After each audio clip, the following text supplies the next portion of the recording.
Dear all, welcome. Welcome to Swinburne University. Welcome to the Australian Graduate School of Entrepreneurship. Welcome to the Masters of Entrepreneurship and Innovation. And of course, welcome to the Venture Planning Unit, which this time is delivered at Pitcher Partners. For the ones who don't know me, my name is Dr. Dimitrios Salampasis, and I will be the convener and lecturer of this unit.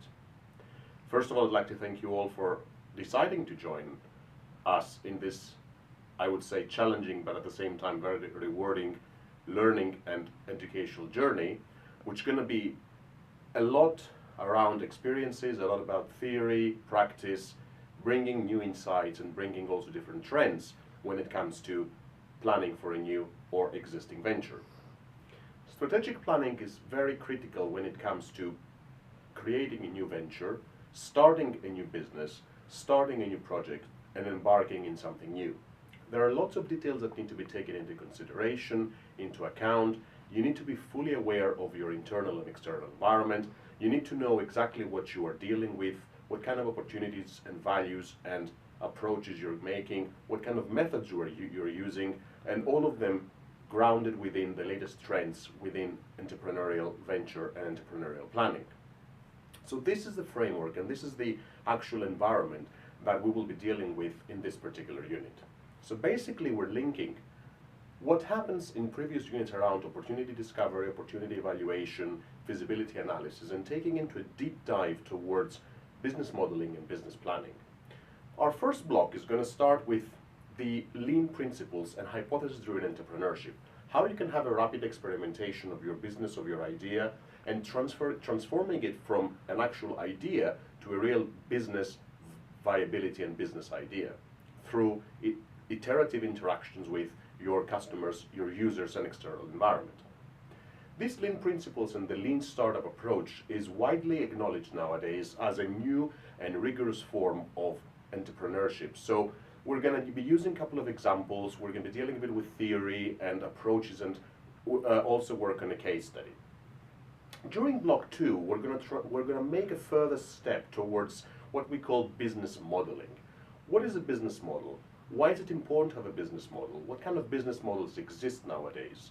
And the whole idea of a business model is really to picture it more of an orchestra that requires a very good conductor to be able to facilitate and orchestrate and fine-tune the different parts and different components that will show how your venture, how your startup, how your company is creating and is going to create value for the company, for the external environment, for your partners, for your customers, in order to generate all these things and the visions and the strategic intents that they are requested to do so.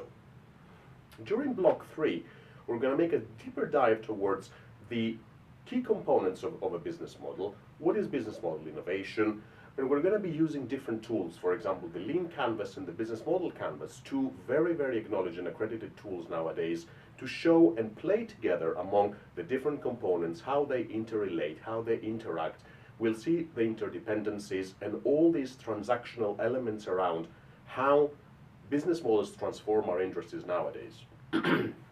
During the 4th block, further down towards the exploitation phase, because so far we've been discussing things around the exploration phase, we're moving into the exploitation phase and the actual business planning, where we discuss the key elements of the importance of a business plan, why we need to have a business plan, who has a business plan, who reads a business plan, for example. And a business plan is not only about startup entrepreneurship, it's all about corporate entrepreneurship, it's all about any kind of potential venture you want to start, a project, a research project. If you want, for example, to apply for a grant, you need some sort of a business plan. So we're going to go into a deep dive into the key elements, what to be careful, what kind of things to put together, what mistakes not to do, and what traps to avoid, and also what red flags to be careful of. And we're going to also have a bit of a workshop around how to pitch a business plan, how to communicate all these things you want to share and say to your investors, to your partners, to your competitors, to your employees, to the external world in general, and how to be able to prepare for such kind of an event. During the final block, which is block 5, you're going to have your group presentations. We're going to talk a bit later about the assignments. And we're going to make also a bit of an approach towards maturity, growth. We're going to talk about exit, what kind of strategies to think about, when you're going to go for financing, when to go to a bank, when to go to a VC, when to approach business angels or angel investors, what kind of tools to use, what kind of approaches to use, and we're going to also make a final approach towards what we've learned throughout these 5 blocks. So this is in very short information what this whole unit is about and what this learning experience is about. Part of this approach is also to bring guest speakers on board, so on every single block we're going to have one guest speaker from the industry who is going to share with us information, who's going to share with us insights, fresh ideas, is going to interact with you, be able to ask questions, network, and really use this time for you to get outside of your comfort zone, get outside of your own mental model, and talk to other people from outside of university, listen, interact, and really use this time to build your social network and social capital.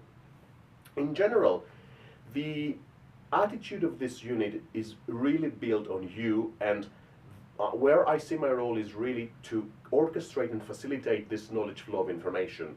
My approach is not to teach you knowledge, but to be able to put together different pieces and see and help you guide through a roadmap of knowledge and experience, and also create this experiential learning approach. That's where we're going to be having lots of group activities in class and outside of class. I'll be giving you different tools to experience and experiment with. We're going to be having, as I said, guest speakers, case studies. So it's not going to be just a single-sided approach, but it's going to be a multifaceted, very interactive and very experiential way of learning. Since we're in an academic environment, we have to do some assignments. So for this particular unit and this particular cohort, we have 4 assignments: group assignments and individual assignments. Let's start with the individual assignment. The individual assignment has 2 components. The first one is a domain knowledge report, where you are requested to submit it just at the beginning of the first block. The idea behind this domain knowledge report, as you will see it and you will read it in the assessment items document, is partially or more partially linked to the group assignment. It will, in this particular class, we're going to be dealing with the wealth management industry as an experiential and, let's say, as an empirical setting. So in your domain knowledge report, you need to show me that you have an understanding of the environment around. For example, what is the wealth management industry? What is the size? Who are the competitors? What are the key trends? Who are the main players globally?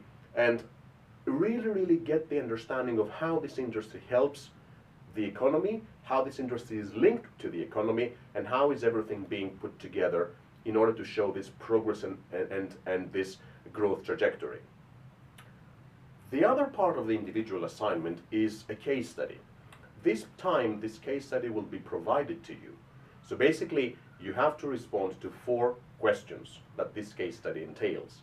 The idea here with the case study is really to drill down into a specific part of the content that we'll be discussing and apply it within a particular empirical setting. So you have 4 questions to respond, and you have to write it in a form of a report.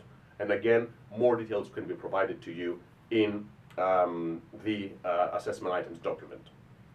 For the group assignment now, this is linked to the domain knowledge report.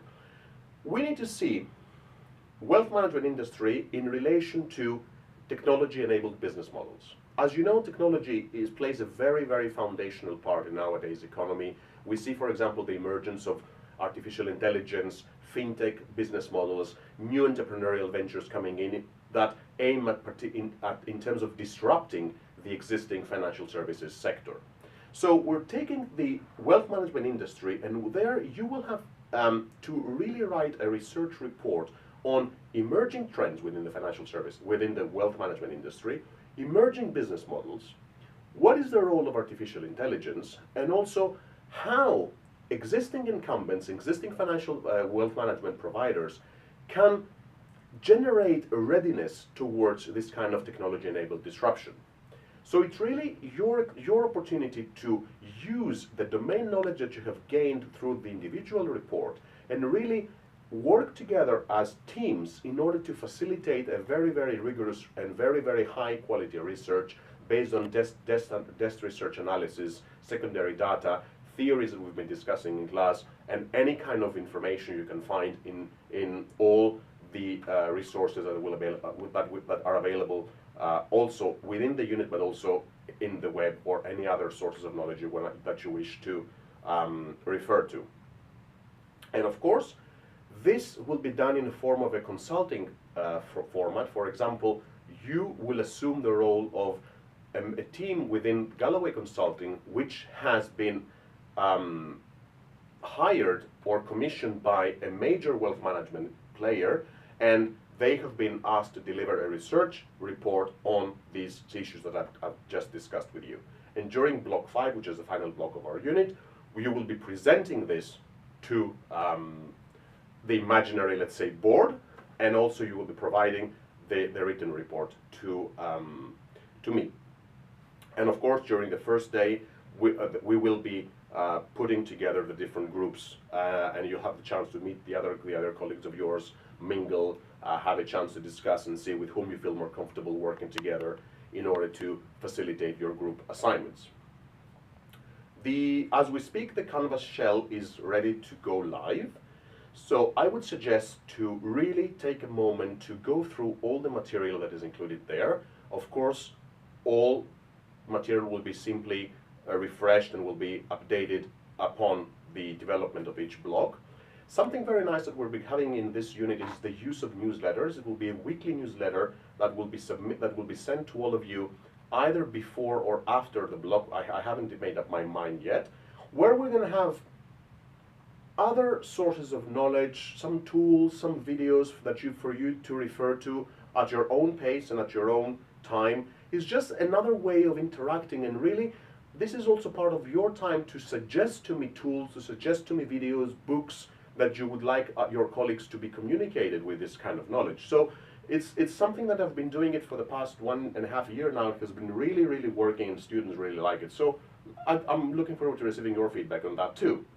So please read the unit outline very, very carefully, because it includes all the necessary information for you to know what the unit is about, how you're going to be marked, how you're going to be graded, what do you need to do in terms of readings, in terms of assignments. Then go to the assessment items document, where you will see exactly the instructions on what each assignment entails. Please also read the marking rubrics for each assignment, because there you will see exactly the marking criteria included for each particular assignment and how you're going to be graded for each particular assignment.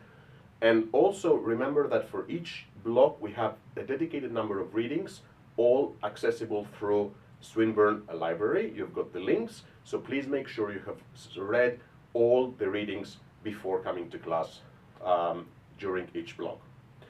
To that respect, I'd like to thank you again for having chosen this unit, and I'm looking forward to seeing you all on the first block of venture planning.